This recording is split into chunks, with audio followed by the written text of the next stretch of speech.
안녕하세요. 셀시어스 홀딩스의 최근 움직임에 대해 좀 깊이 파헤쳐보는 시간입니다. 오늘 저희가 살펴볼 자료는 바로 2025년 3분기 실적 발표 컨퍼런스 콜 녹취록인데요. 특히 존 필들리 CEO의 그 시작 발언, 여기에 좀 집중해서요. 그의 시각으로 회사의 현재 전략과 성과를 명확하게 이해하는 게 목표입니다. CFO 발언이나 이후 질의응답은 이번엔 제외하고 딱 CEO 메시지에만 집중해 보겠습니다. 준비되셨나요? 네, 좋습니다. 특히 그 CEO가 직접 분기 실적을 설명하는 발언은 회사가 현재 무엇을 중요하게 생각하는지 또 앞으로 어디로 가려 하는지를 가장 잘 보여주는 바로미터가 될 수 있거든요. 필들리 CEO가 이번 3분기를 변혁적인 분기라고 딱 규정했는데 이 표현 자체에 벌써 많은 의미가 담겨 있다고 봅니다. 왜 하필 변혁적이라고 했을까? 그 배경을 한번 자세히 들여다볼 필요가 있겠네요. 그렇죠. 필들리 CEO는 3분기를 중요한 시기이자 변혁적인 해의 중요한 부분이다. 이렇게 정의하면서 이야기했어요. 늘 그렇듯이 직원, 파트너, 또 소비자들에 대한 감사 인사도 잊지 않았고요. 이런 부분은 또 회사가 뭘 중시하는지 그 문화를 엿볼 수 있게 하죠. 맞습니다. 시작부터 변혁적이라는 좀 강한 단어를 썼다는 건 이후에 나올 내용들이 단순 실적 업데이트가 아니라 회사의 어떤 구조적인 변화나 큰 성과와 관련되어 있다. 이걸 암시하는 거죠. 듣는 사람 입장에서는 좀 기대하게 만드는 그런 효과도 있고요. 역시 가장 먼저 그리고 아주 중요하게 다뤄진 건 펩시코와의 파트너십 강화였습니다. 지난 8월 발표 내용을 다시 한번 강조했는데요.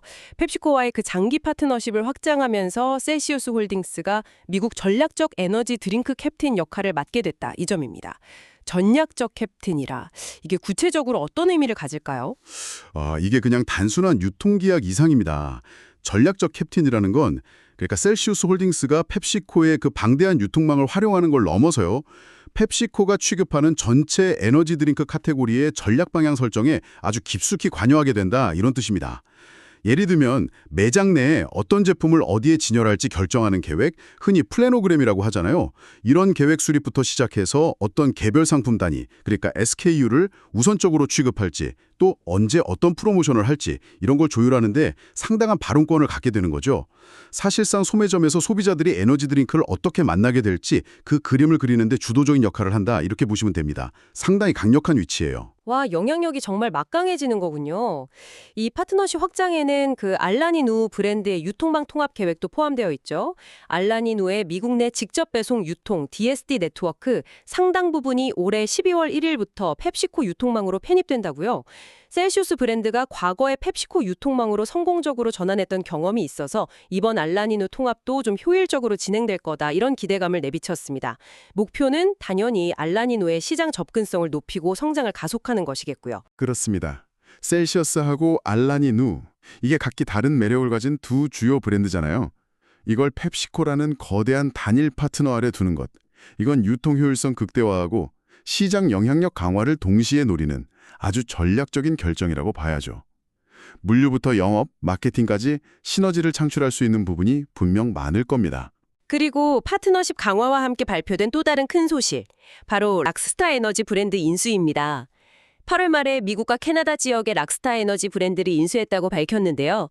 이 인수를 통해서 기존 셀시어스의 강점인 피트니스, 퍼포먼스 영역을 넘어서 라이프스타일, 더 나아가서는 문화와 음악 영역까지 아우르는 토털 에너지 포트폴리오를 구축하겠다. 이런 포부를 드러냈습니다. 이 부분을 좀 더 넓은 시각에서 보면 아주 명확한 포트폴리오 다각화 전략이 보이는 거죠.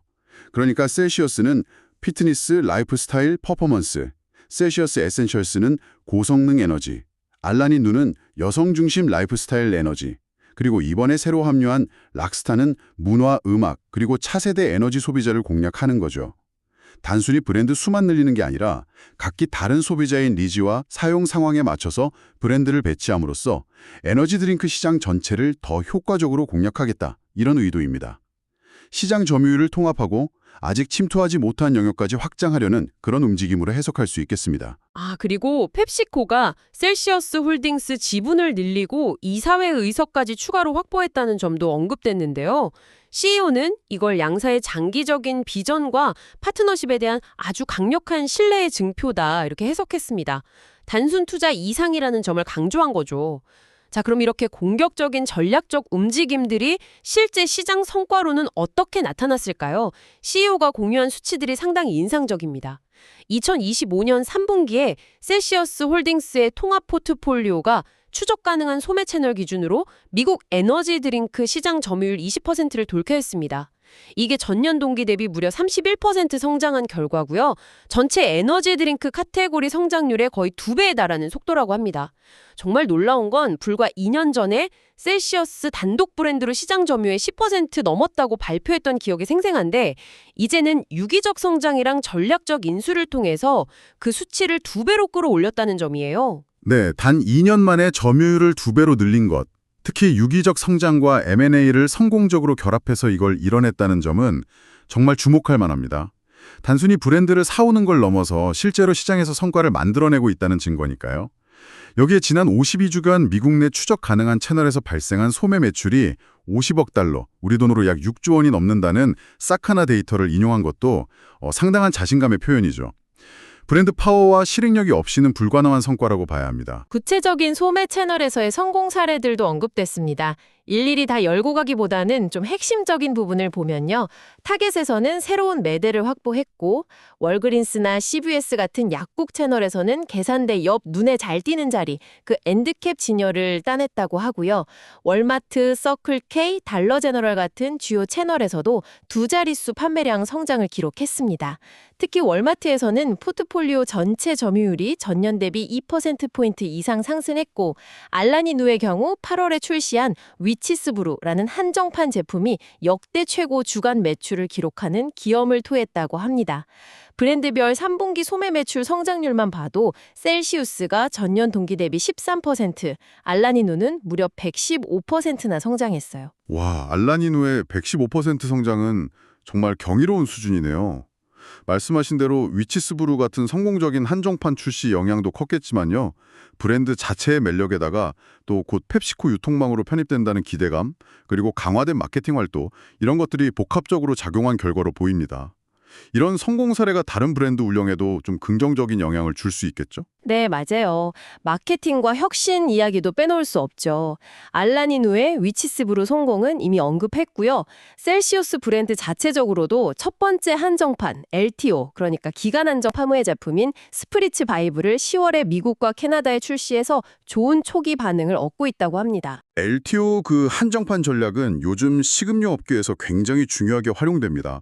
소비자들의 호기심을 자극해서 신규 구매를 유도하고 소셜미디어 같은 데서 화제성도 만들고 단계 매출을 끌어올리는 효과가 크죠. 중요한 건 이런 한정판 출시가 기존 제품 판매를 깎아먹는 게 아니라 오히려 브랜드 전체에 대한 관심을 높이고 매장 내 판매 속도를 좀 빠르게 하는 촉매제 역할을 한다는 점입니다. 알라니누의 성공 공식을 이제 셀시어스에도 적용하기 시작한 걸로 보이고요. 앞으로 더 다양한 LTO를 기대해 볼 수 있겠네요. 핵심 브랜드인 셀시어스를 위해서는 셀시어스 라이브 핏 고 캠페인을 꾸준히 진행하면서 브랜드 인지도랑 체험 기회를 늘리고 재구매를 유도하는 데 집중하고 있다고 하고요.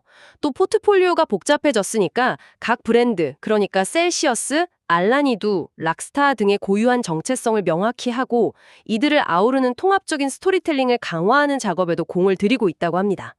그리고 내부적인 노력과 소통에 대한 좀 흥미로운 일화도 있었어요. 필들리 CEO랑 경영진이 직접 펩시코 직원 3만 명이 참여하는 타운홀 미팅에 나가서 셀시어스 홀딩스의 통합 포트폴리오를 설명하고 지지를 당부했다는 거예요. 파트너사 내부 직원들까지 우리 편으로 만들려는 노력이죠.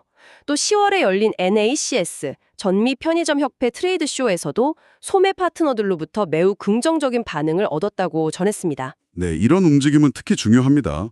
펩시코와의 파트너십 강화, 락스타 인수 같은 큰 변화의 시기에는 내부 구성원, 그러니까 파트너사 직원 포함해서요.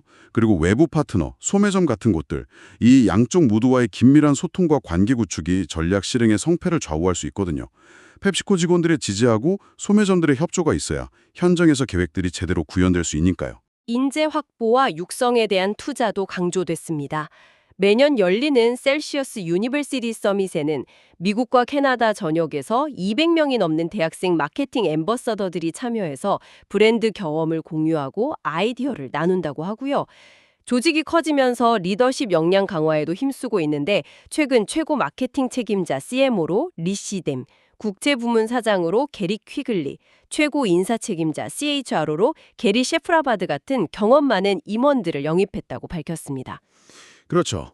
급격한 성장에 발맞춰서 조직 규모와 복잡성이 커지면 그에 맞는 리더십과 시스템 구축이 필수적입니다.